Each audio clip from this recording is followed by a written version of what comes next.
Tuesday Talks by Art with Abir, where we highlight the most innovative and critical voices, contemporary art, design, and architecture. I'm Admaja Bejo, editor at Abir Poti. Today, I have the pleasure of conversing with Kamayani Sharma, an independent writer, researcher, translator, and podcaster, whose work focuses on South Asian visual culture, cinema, contemporary art, and media archaeology. A writer and editor with over 10 years of experience, she now develops and manages the audio program for the Sharjah Art Foundation and runs Artala, South Asia's first independent visual culture podcast.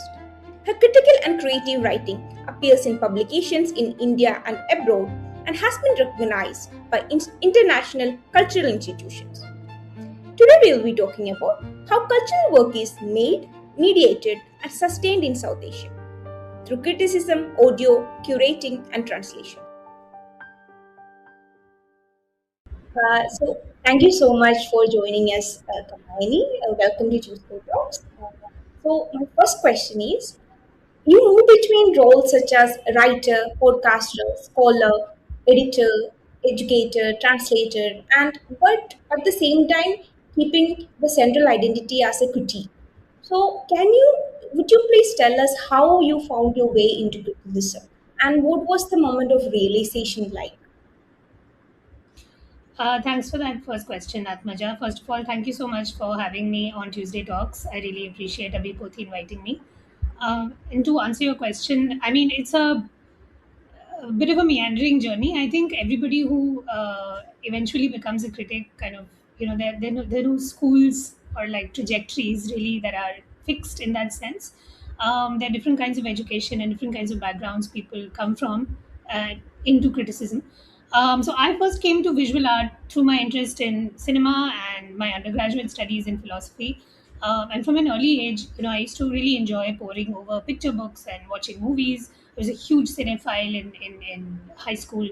And in college, this love for images was nurtured by coursework in aesthetics and the philosophy of art.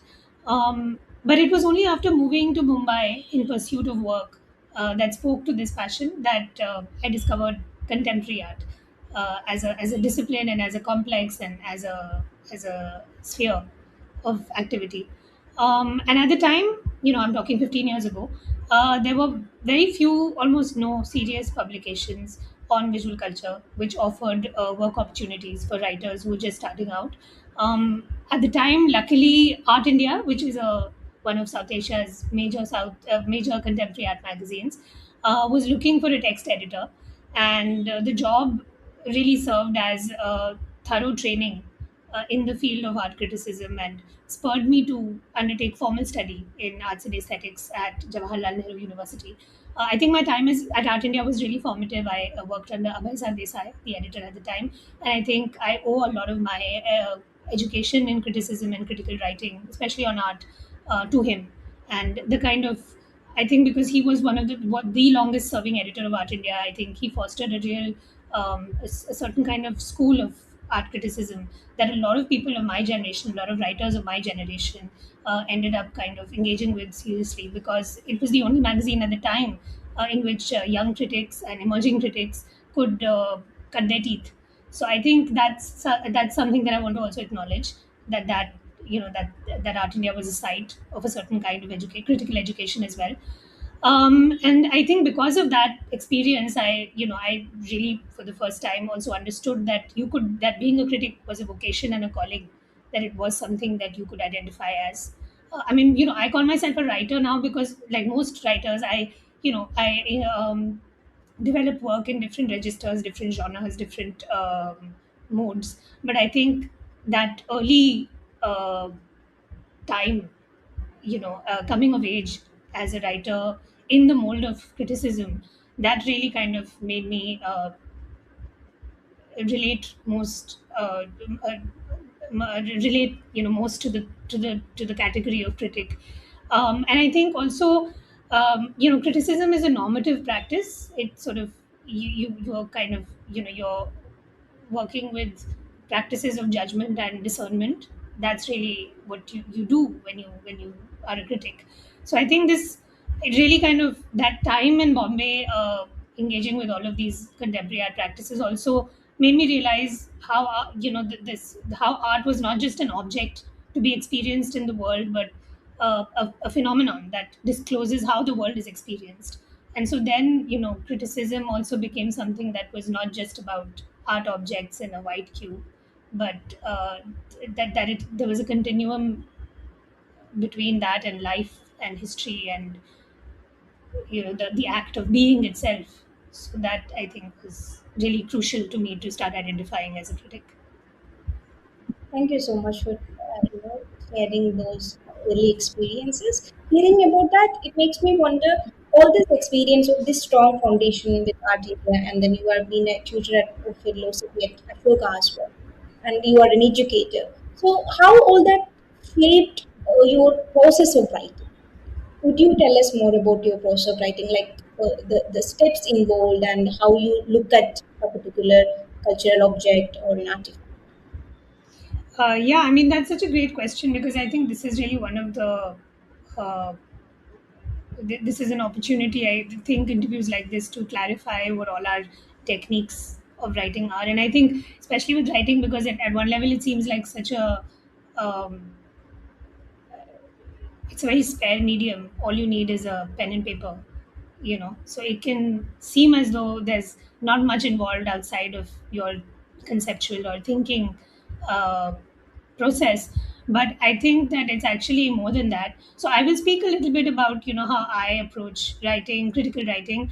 I mean, my work has manifested through a combination of commissions and pitches. So for it, sometimes people will commission me to write about something, and other times I will be the one going to an editor with a pitch. So both those things happen, and I think it's just also important to keep in mind that there are these two ways in which critical writing originates.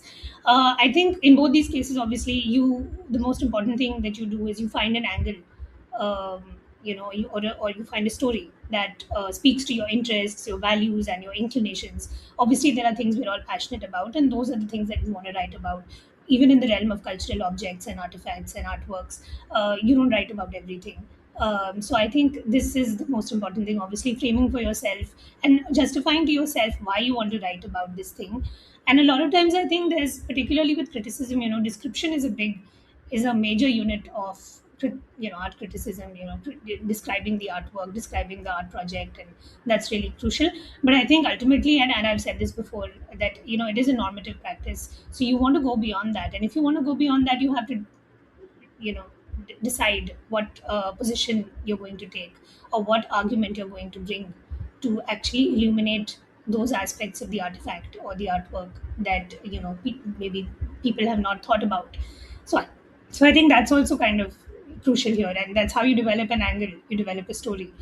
I've done different kinds of writing even within the critical mold. I think I've done a lot of journalistic writing recently for the past 2 or 3 years, and those pieces have been sort of fueled by propelled by a more investigative or archaeologist's energy, because I feel like I've been interested in excavating certain kinds of objects or practices or material that has been forgotten, and also or like discovering things that have somehow been marginalized, and not been paid attention to. So I think that's also something that, in the case of my art journalistic practice, I can say is definitely it's kind of connected to this idea of finding an angle, right? Like, why should people care? I think that is the question that you really want to answer. You want to write something, but why should anyone care?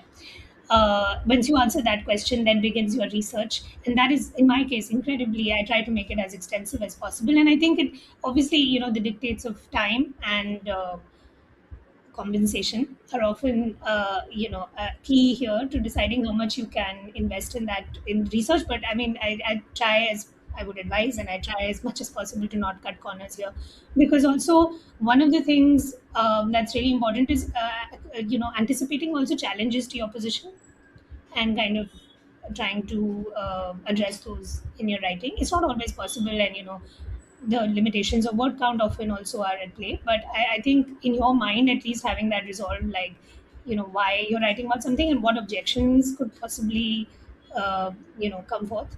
I think that's important. In terms of research, I mean, again, not to sort of furnish a litany of sites, but I think that primary and secondary texts obviously are the mainstay of this process. Theoretical readings, you often, no matter how much engaged you are with theory, there are going to be aspects and elements that you hadn't thought about and that you need to educate yourself about in terms of just developing that framework. Obviously archives in many cases, and interviews with people as well, I think can be very important. I mean, not always, but depending on the story, I think also the interviews are quite crucial. I do think writing can be collaborative, writing in company, especially the dialogic mode of the interview. Just to kind of go back to the interview again, and maybe we'll speak more about that as we go forth. But that really helps to clarify conceptually what you're doing, and also I think the editorial process is supreme. I think that editors are incredibly um, important, but also the least thanked people in the process. It's a thankless job, editing. You don't even get a credit in the byline, but I think good editors can really make or break the piece. So I do want to really acknowledge that the editorial process is also a place where your writing process really blooms, because after you put it all together, it's the act of revision in conversation with an intelligent editor that can really refine your piece, make it unforgettable even in some cases. And now I sort of want to your idea of South Asian visual culture. I mean, you work at the intersection of art history, media history, and like you said, archaeology, the media archaeology, and everyday visual culture. So I want to know, in the contemporary context, how do you define South Asian visual culture, and how significant is this category right now? Yeah, I mean, I think it's a really significant category. I mean, I've always said art and contemporary art and visual culture, modern art and visual culture, as much as I, think about my radius of writing. And Nicholas Midzov's definition of visual culture, I think, is really kind of really um, solid, in the sense that he really talks about this idea that visual culture is really all kinds of visual information and material, and the symbolic and material infrastructures that you use to access them. So I think that is really, in many ways, quite a complete definition, and that I really concur with.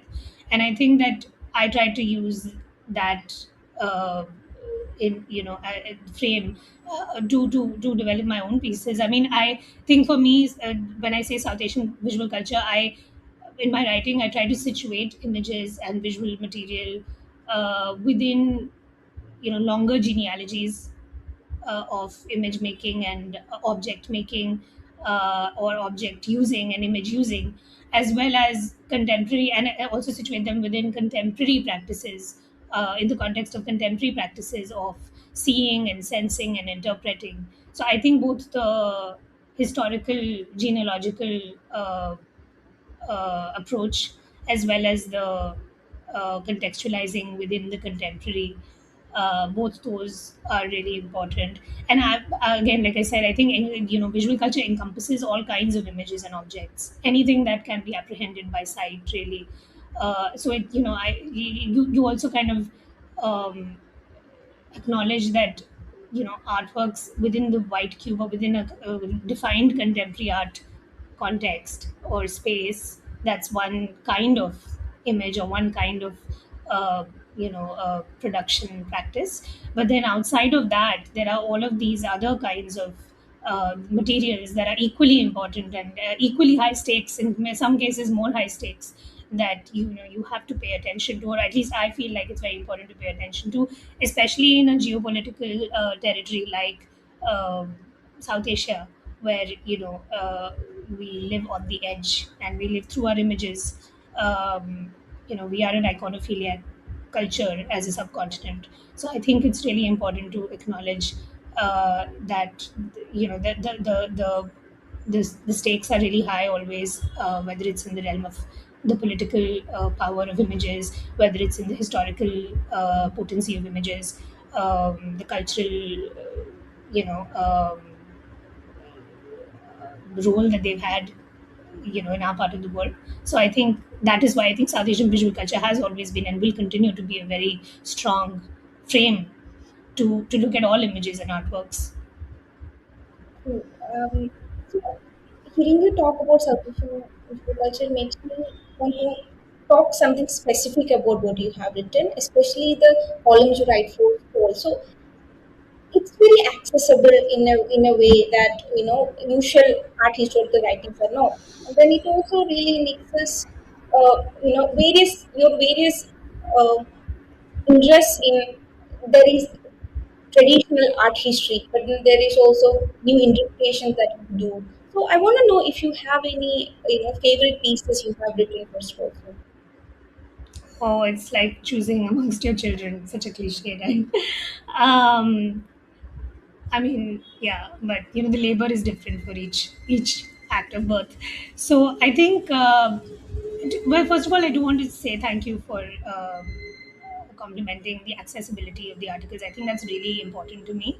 Um, I think that the kind of work that I've been able to do with Scroll has been life changing for me personally as well, because I was operating within a conventional or traditional art criticism sphere.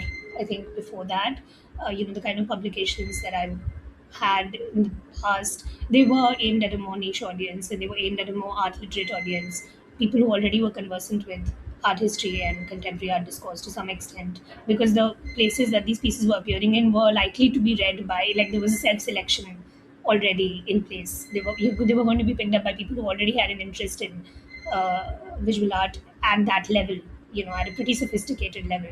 So I think that's one thing that for me as a writer as well, I think, and I'm going to speak about this as a writer because I think that is the point of also this conversation, that as much as the readers find this material accessible, which I'm really grateful for, I think I'm grateful for that also because that's been my goal or objective with these pieces, and I'm really heartened that people are able to kind of appreciate that, because for me as well, I think art journalism, sort of began to realize that that is a different register in which to write about art. You are aiming at people who are educated, intelligent, curious, interested. They may not know anything about art, and those are the people that I was really keen to bring in to this conversation and discourse about art. I actually liken it a lot to science journalism, because I think people, like with science journalism again, people feel alienated from the processes, practices, and discourses of science. We're not scientists, we don't understand science. I mean, there's a whole history of this, and which I won't get into, but I think there's this general understanding that science is something that the society is often alienated from, and therefore you need good science journalists to broker those conversations between scientists and the public. Similarly, I think with art, at least in South Asia and India, you often hear in the ordinary conversation or ordinary discourse that, oh, I don't understand contemporary art, I don't understand modern art, I don't even understand like historical art, whatever, right? It's not something that's for me. But good art journalism can, I think, really enable and facilitate those conversations between the public and producers of art across history. So I think that's been my main remit and kind of vision with this. In terms of specific pieces, favorite pieces, I mean, I've enjoyed working on all the pieces that I've written on because they do require that kind of investment, and so I make sure I enjoy myself, because otherwise it can get incredibly boring and difficult. But the ones that I can name a few that I think were really special to me. One was the Ghalib Academy piece, the modern art collection at the Ghalib Academy. That was really special to me because I had spent a year learning Urdu in that academy. And in fact, it was like one of those, again, like, as a writerly process, as part of a writerly process, I think it was really important to me because I stumbled upon it. So that sense of, chance, that aleatory aspect was really, uh, joyous. My ustad, he told me that, oh, you write on art, there's this collection of modern Indian art. And initially I dismissed it because I thought, oh, well, everybody has kitschy stuff in their, you know, back rooms, and how interesting is it really? And then I went in and there was this original Hussain, and my mind was blown, right? So I think that piece was really important to me. And also, again, because I had this connection with the academy itself. The other piece that I really enjoyed writing was the solar photography piece based in Dehradun, the observatories of Dehradun. Again, nobody has ever written about that, so I'm really proud of that piece. Like, people have completely forgotten that there's a whole history of science project just lying in wait for someone, well, someone after me, because I did it because I did it first. But yeah, that there is this kind of incredible history of science that was implemented. This project was implemented in Dehradun in these observatories that are now defunct, and the orders have come in to demolish them now. And it was part of a kind of international imperial project. These photographs of the sun that were being taken every day in Dehradun, which, I mean, yes, it's a capital city, but it's kind of not exactly on everyone's radar for a project like this. So for me, and it's my hometown, so I was really, really happy to be able to, again, kind of highlight this aspect of my hometown's history in within the kind of global or international history of science. So I think that was really special to me, and it was really difficult to also, get permissions, do the work, befriend the curator at the Survey Museum, who was incredible, but also suspicious, as a lot of Sarkari officials are. So I think all of that work's also really important, like, again, to just go back to that writerly aspect of this, also learning how to talk to people, get them to open up to you. I mean, it's a bit like being like an anthropologist, or, I mean, that is also part of journalism, getting people to trust you. And I think people think that if it's not happening within the kind of investigative, political, journalistic sphere, it's not, you don't need those skills. But actually, even with culture journalism, you do need those skills. You need to get people to give you material. So that was the other piece. And then I think the Divana piece was really important, because I won a national award for it, and I hunted down people who could talk to me about it. I hunted down issues of the magazine, the Divana, the Hindi comedy magazine, humor magazine. So I think that was also really, really special. These were all historical pieces, but I think this one contemporary art piece that I also want to give a shout out to was the piece on art logistics, which, again, like, I think I hadn't. I was really curious about. So this is the other thing, right? Write what you want to know about, which nobody else has written about. So I was really curious about this, and as I researched, I realized, oh, no one's actually written about this. Why don't I write about it? So if you have the skill and the knowledge, I think you fill in those gaps so that other people can, also learn something, enjoy it with you. Um, so these were the, like, four pieces that I can think of that really stood out to me and taught me a lot of things as well, process wise. And I think for me, the most important thing is that people should, that readers, that they are with me on the journey. I'm learning something and they're learning with me. That's really it. Yeah, I really appreciate the sort of passion with which you just talked about it. It really shows up in the writing, and it's such a pleasure to see it.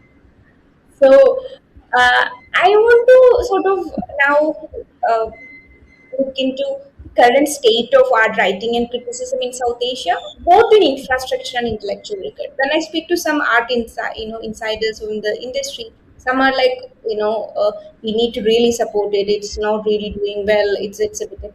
There are. The art criticism in, especially in India, is in a very concerning situation. So, what is your experience?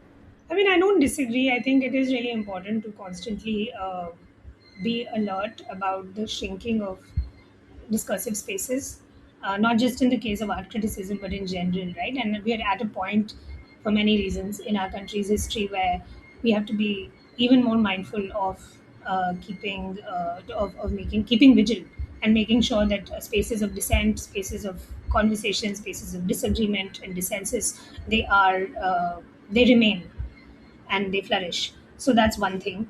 And the second thing, I think, is, I mean, it is such a complicated question to answer. It's true that we need to do more, but I will say that I think there has been an increase. I mean, I can speak of the past 15 years, starting out as a 20-year-old, and, to now, that I think there has definitely been an increase in platforms and fora from 15 years ago when I started. Like I said, when I started, I mean, it's kind of insane to think about the fact that if you wanted to write on art as a fresh out of college uh, writer, you had to go for Art India, which is already the creme de la creme, right? Like, I mean, there was nothing in between to help you build your practice, to help you build your portfolio, to help you build your skills.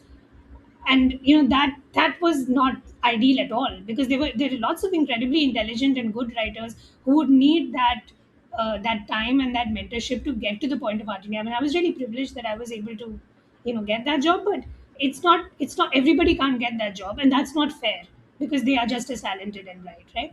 And I think this again ties into questions of capital, questions of access and privilege. If you're somebody who's coming from a certain kind of caste or class background, from a certain kind of non-metropolitan space, how do you then become a critic?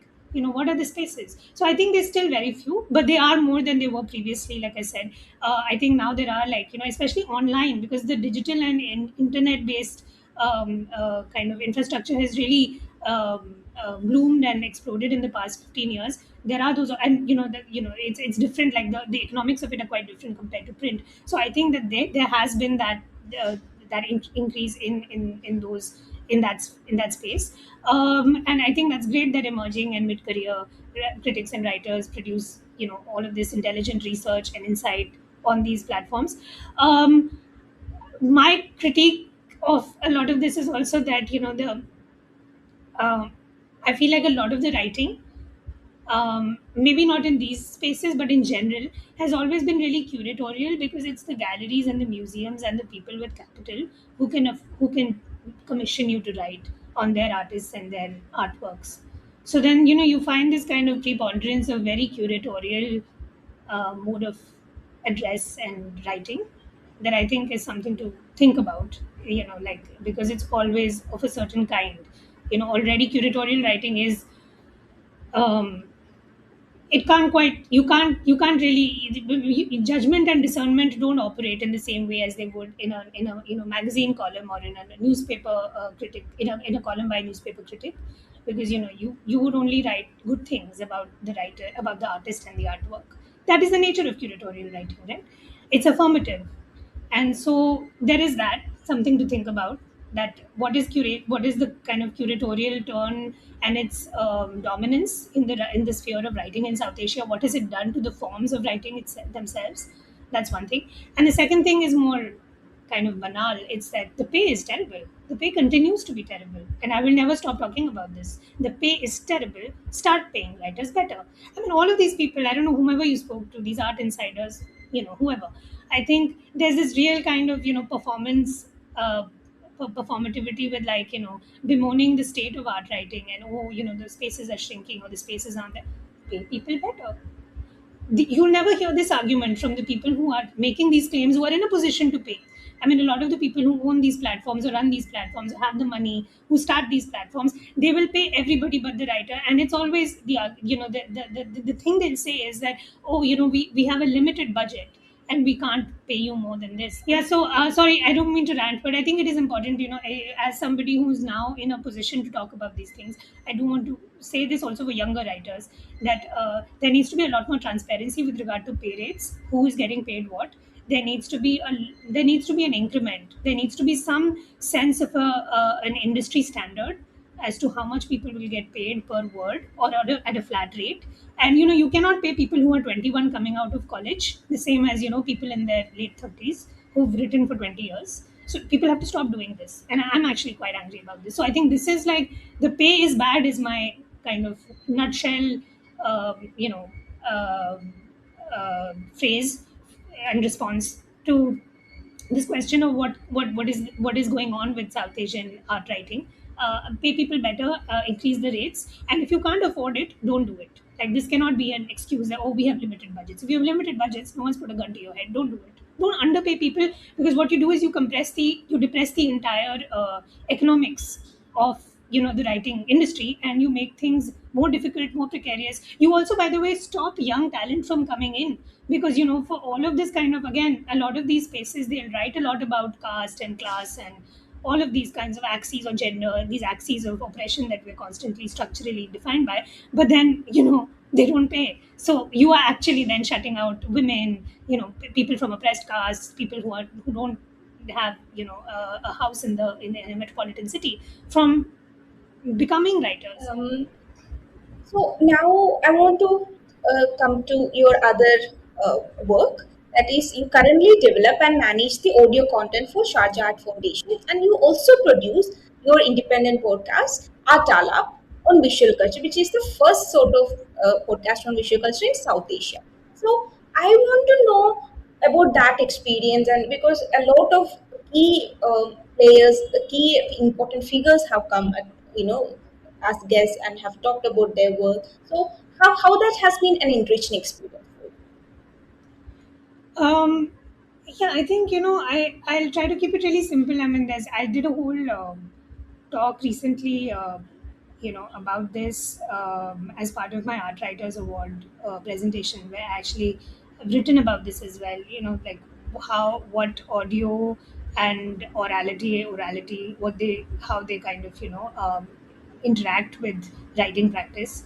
And I think I'll try to keep it very simple for the purpose of this conversation. But basically, I think for me, what's been interesting is thinking while developing audio art criticism as a practice. And I think because my podcast Art Lab was the first in South Asia to actually be focused on visual culture. I started it during COVID, out of a cupboard.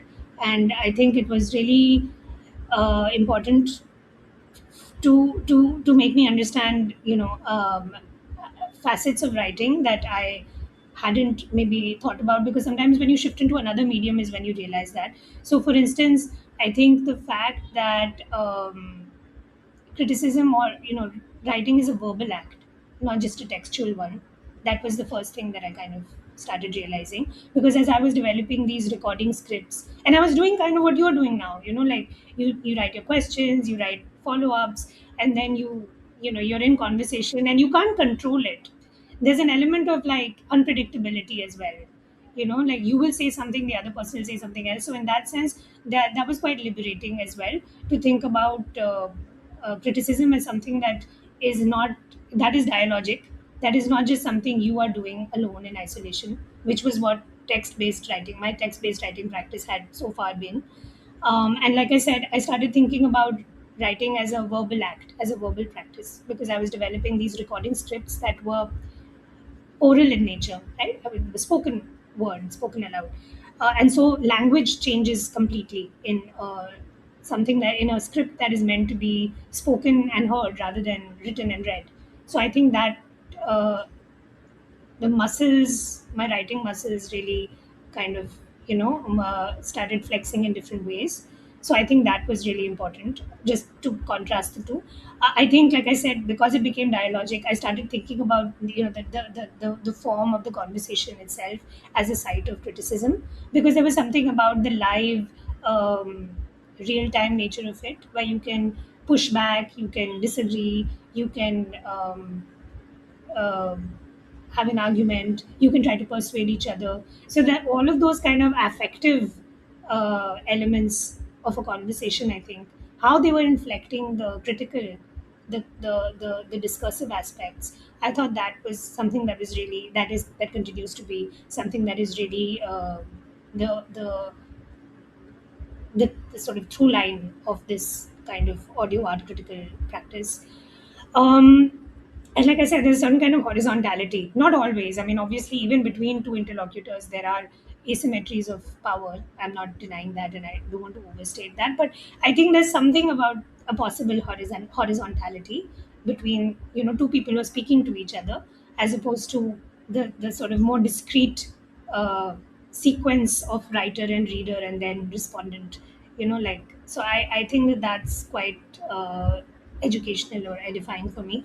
And again, I think, to go back to oral narratives and the interview form, I think that historically in art historiography and in art critical practice, the interview form has been somewhat shafted and given short shrift.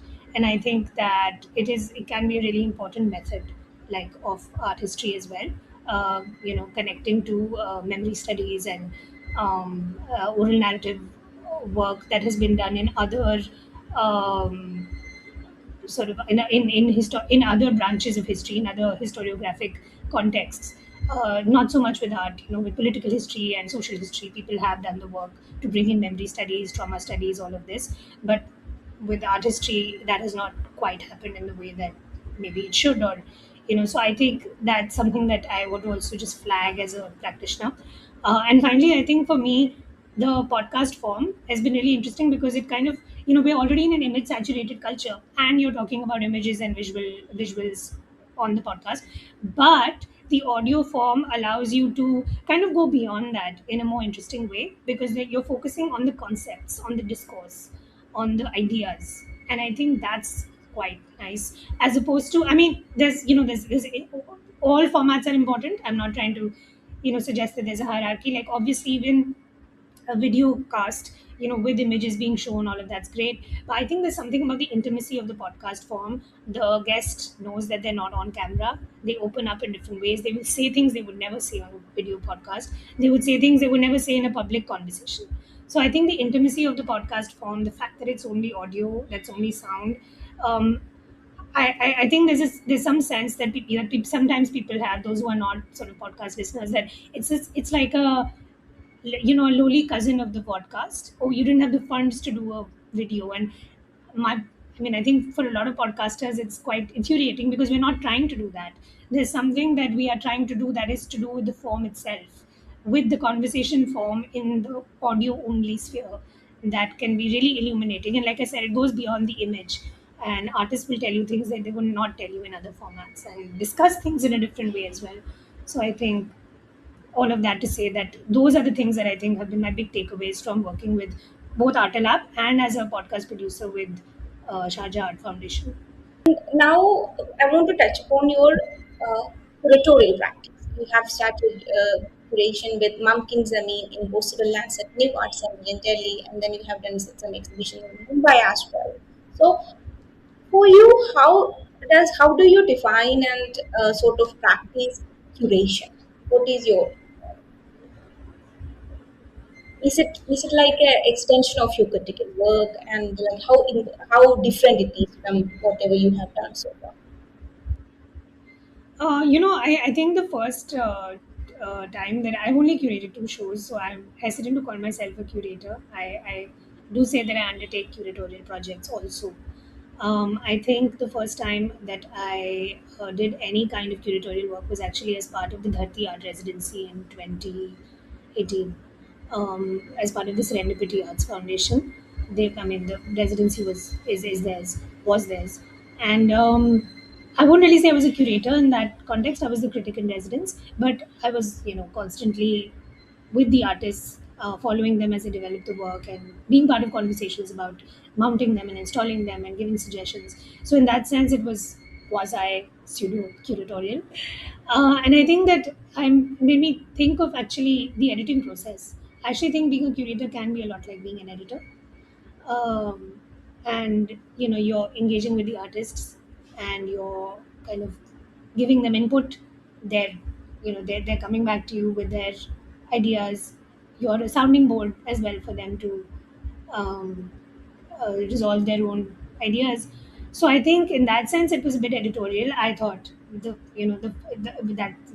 experience, and also then the Mumkin Zameen experience, because that also was a residency with all of these artists that I had been with for 2 weeks, and we put the show up together. So I was constantly in conversation with them. I was part of the process of them conceiving, making, installing their work.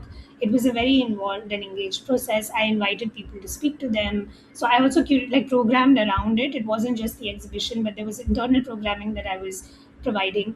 So it was quite editorial in that sense, like semi-administrative, semi-editorial, and very enjoyable. I mean, all of these artists were really young, super talented. I was really fortunate to be able to work with them and kind of also see where new practices were going, at just at the beginning level. So that was really informative and edifying. I think the second exhibition that I did on Vijay Singh Mohite, that was more of a, it was actually more in line with the kind of work I do with Scroll, because there was archive. I was working with the estate of a late artist, and I was working with the archive. I was interviewing people close to him for the purpose of the catalog essay, and in that sense, it was much closer to kind of a more traditional art historical excavation of a forgotten or marginalized artist, and whose work that you were recovering and then putting on view for a new audience. So quite different in terms of in tone and tenor, I think.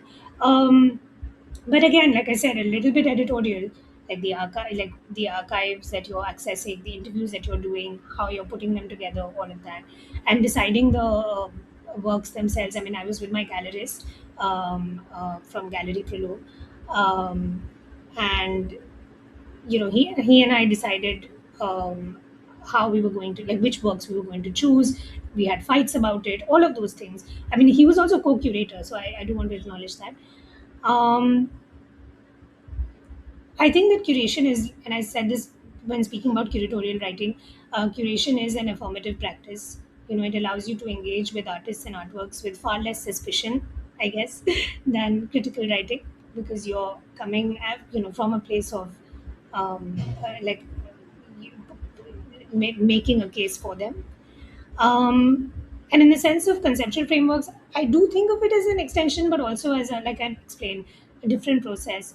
And I think the most obvious thing is that in the case of curation, you arrive at the art object right at the beginning. I mean, in some way, or you see it take shape before your eyes, you see it made before your eyes. Versus when you're a critic, you're arriving at the art object fully formed, already installed and situated, and then you're responding to it. So they are quite different in terms of their trajectories as well. you know so those were some differences, but I mean, again, I don't know that they're all encompassing in that way. And like I said, the shows I curated were also quite different. So Yeah. Um, so I want to uh, discuss on how some of your pieces sort of show how images are entangled with power. So I want to know if there is any particular project or work that has fundamentally changed, or some that has been a cornerstone of understanding your relationship between aesthetics and power. Has there been one work or a number of works? uh, this is a very difficult question to answer, because I think I kept thinking about it, and I saw the question, I was like, what do I answer? Because at one level, you feel like it's always been, you are always aware of that relationship. I mean, at a very superficial level, I think I did a series of articles in between like 2016 and 2019, which had to do with Hindi cinema and uh, the right wing government and their collusions and their interactions and intersections. And I think that was for me a very obvious and but discursively interesting kind of engagement to really start understanding how power and images and aesthetics kind of co-constitute each other. But yeah, as a writer, this is this kind of engagement, or those thinking about this really, and I think, because I was coming of age also as a writer at the time that the BJP first came to power. So immediately, for many like, millennial writers of my generation, I think that period has been like, it's going to be a lifelong obsession of ours, and like very formative in terms of how we think about power and image, because Now we are sort of in nearing the end of the conversation, and I am really curious in with all this work you do, even though you do a lot of archive and that sort of things, you are also very much part of the contemporary art discourse. So, is there any artist, any young contemporaries you are watching closely, and would you like to tell us about them? I don't want to name people, but I do want to talk about practices a bit, because I think that's more useful. And there are certain sort of trends or possible trajectories that I think can in the future be things that we realize are part of the landscape. And I think, first of all, printmakers are really coming into their own. You see a lot of woodcuts, a lot of woodblock kind of printmaking. That is excellent. So printmakers, I would give a shout out to. I think people working with agricultural media. I've written about this a bit. People working with land, farming, agricultural material. I think that's going to remain a very important part of art, contemporary art practice in India. I think there's also been a lot of almost like maximalist figuration, a lot of paintings which are very prolix, and in a good way. I mean that with a lot of figurative excess.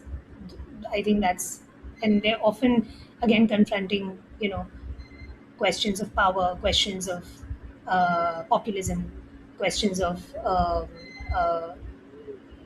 agency. So I think that's another, aspect that I think is gaining traction. Again, people, in terms of themes, people diving into or mining their collective community memories and engaging with themes of labor, particularly through caste histories. I think those are going to remain and will continue to be really the next kind of, series of thematic or preoccupations for artists in the coming years. And you also, because you see artists coming from all of these very varied backgrounds, which didn't always used to be the case. I think there's been a shift in who is a fine art student today in India. I mean, that thankfully has definitely, gone beyond just metropolitan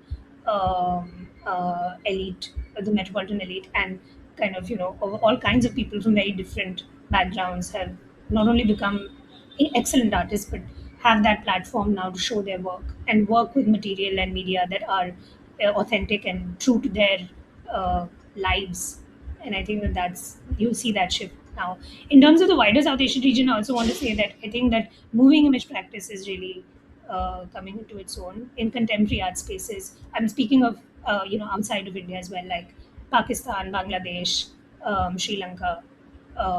You'll see that it's the moving image practitioners that are really pushing the boundaries of what Afghanistan, the pushing the boundaries of what the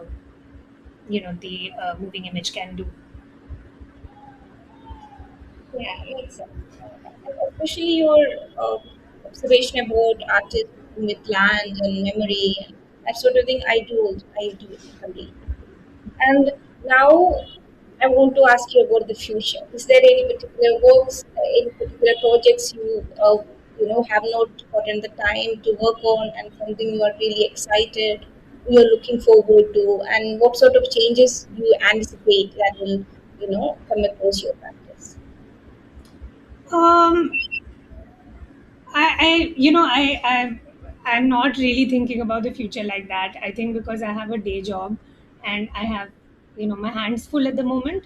I'm I'm really not necessarily thinking in terms of the future of my practice right now like that.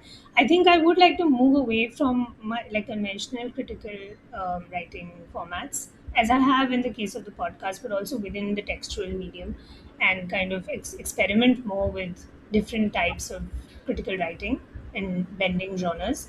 I think those things are really important. But yeah, I don't think that I yeah. So that's the answer. Like maybe more experimental critical writing. That's yeah. Yeah. Thank you so much, Kamayani. Completely. Thank you so much. Yeah. I No, mean, today I don't have to pronounce your name. I was a bit confused. कि मैं कैसे बोलूं? maybe I should have put it in Hindi because people, in Devanagari my name is very obvious like to pronounce. I, So I actually prefer writing it in Hindi because then people know. Uh, yeah. But I also want to just say one thing before we wrap up. I think there's a great, just in terms of like, how I see my practice. Sorry, I wasn't able to kind of put it in anywhere, but I just want to like say it to you and you can decide if you want to keep it or not. But I think with criticism, one of the things that I think is really important is that writing about art or images, you know, it's a, I think that there's, I'm trying to formulate this, just give me a second. I want to talk a little bit about this because I think what ends up happening is that I want to be very clear. I have it written down, give me a moment. It's just one line, but I had it, um, yeah. So I think this is something that I learned from my philosophy training because you work with theory, you work with philosophy, right? And you also like writing about art. This was in response to a question that you didn't ask, but is in the your series of questions. How do theoretical frameworks enter your process, right? So I think it's actually really similar to being a language that you're fluent in. You think in it in theory or in philosophy in those terms.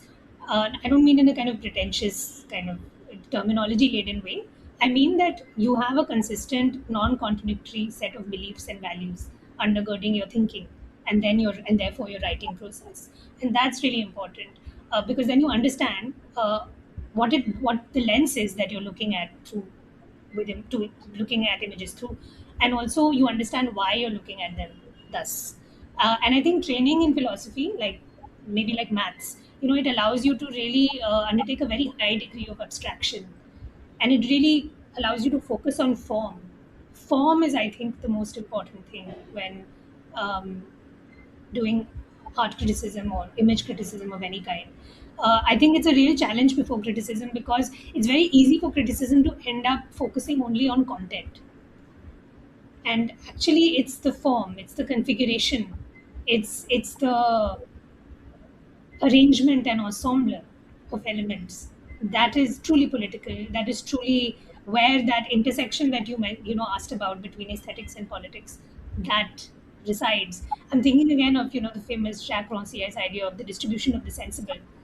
The distribution of the sensible is this: it is about form, it is about the arrangement of attributes and elements and characteristics. For those watching, you can follow Kamayani's work through her essays in various international and Indian publications and by listening to Artala, her independent podcast on visual culture, available on all major audio platforms. All the links are in the description. This has been Tuesday Talks presented by Arbit Abir. Thanks for watching and see you next week.